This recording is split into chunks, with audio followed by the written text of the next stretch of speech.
halkani waa Radio Boorama aan Soomaali Canadian TV waxaad kala dhageysan kartaan guryihiina si toos ah على نبينا محمد صلى الله عليه وسلم اللهم اجعل هادينا مهتدين غير دالين ولا مضلين إلهو نغدق كوا حنوسن dadkana hanuuniya ilaahu naga dhigin kuwa halaysan dadkana haleeya hadii walaalana soo noqdo su'aasha aad weydiisay ee kacdoonka gobolka Awdal waxaan rabaa ummadda barnaamijka meel walba ka dhageysanaysa in kacdoonka gobolka Awdal uu daaran yahay in badan shacabku inay maqleen Awdal State baan malaynayaa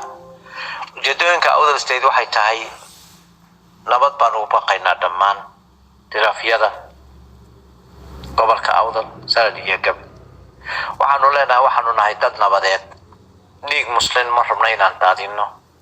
waxaanu rabnaa inaan sugno xuduudihii aanu lahayn 1991 ka hor waxaan rabnaa shacabka meel walba dhageysanaya in awoodii dhaqaale iyo awoodii power ee laga afduubay shacabka in gacanta loogu celiyo shacabku iyagu tanahooga ay ka tashadaan gobolkan Awdal Salad iyo Gabiley goboladani waxay yihiin qani waxyaalo badan bay leeyihiin macdan bay leeyihiin waxay leeyihiin beero waxay leeyihiin bad intaba waxaan rabnaa ummaddu Soomaaliyeed meel kasta joogto in laga wada faa'iideysto nolol fiicanna loogu noolaado dulmina la iska ilaaliyo cadaaladna lagu wada noolaado haddaba shacabka gobolka Awdal iyo Salad ka soo jeeda waxaan u sheegayaa ilaahay wuxuu leeyahay عسى أن تحبوا شيئا وهو شر لكم عسى أن تكرهوا شيئا وهو خير لكم شيء بتجعلها شيء سيدين نقطة شر ودبستان شيء بنعبتان شيء خير دين ليهي إن بدن وحلا ينقو خوخنا يا ولا ينقو العرينا يا عرور لوح حنا يا ولا دبعتنا يا Awdal State نوح حربنا وأنا المقلي يودي هذي وحنا إن بدن ومد الصومالية ذو الشيءنا in lagu celceliyo aqoonyahan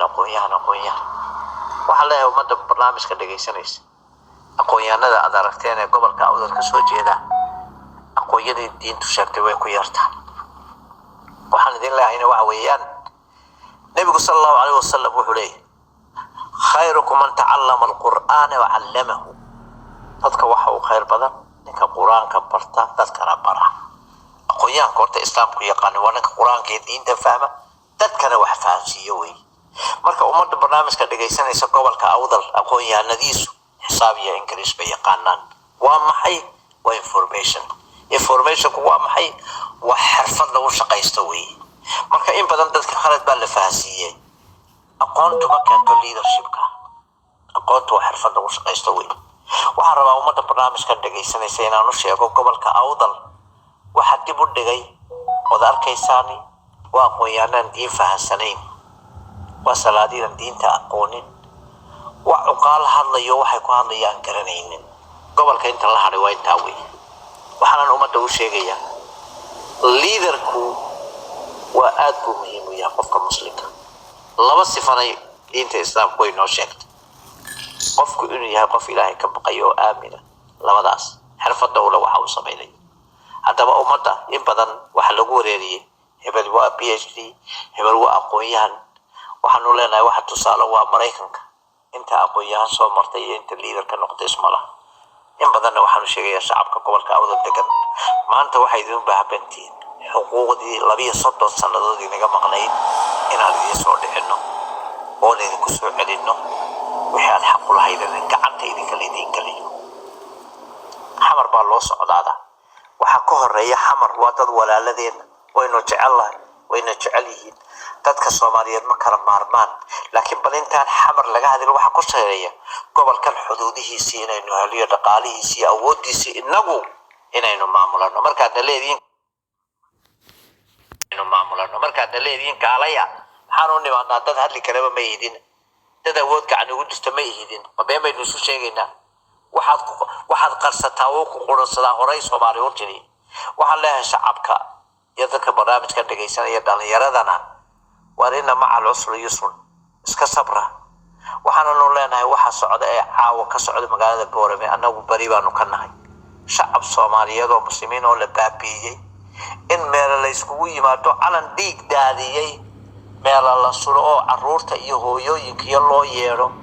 oo lagu dul ciyaaro oo wax khilaafu diinta islaamka ay ogoleen shariicadu waana wax sunnada nabiga ka soo horjeeda waana wax dhigasho oo dadku ay arkayaan shacabkana loo sheegayo waanu wada dhalanayo waanu isdhalayo dad Soomaaliland wada nahay hadana la baanbaanayo la faanayo sida la sheegayo la leeyahay la difaaco badii muslim baad xaq darro ku banaysanaysan miyaydan aqli lahayn miyaydan ilaahay ka baqayn miyaan lagu jirin shacbaan miyayna soo soconin hadii ilaahay nafta inoo gaarsiiyo Ramadaan hadda waxa leeyahay dadka barnaamijka dhageysanaya meel walba arinta anagu waanu ka xunnahay gobolka Awdal lagu sameeyo oo arintii lagu sameeyay Gabiley Hargeysa iyo Burco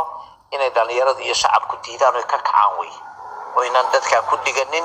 ee dadka u ducayno dulmigana laga dulqaado dhamaan dadka barnaamijka dhageysanaya waanigo afayka Awdal State oo Xamed Ali Cilmiya. Assalaamu calaykum waraxmatullaahi wabarakaatuh.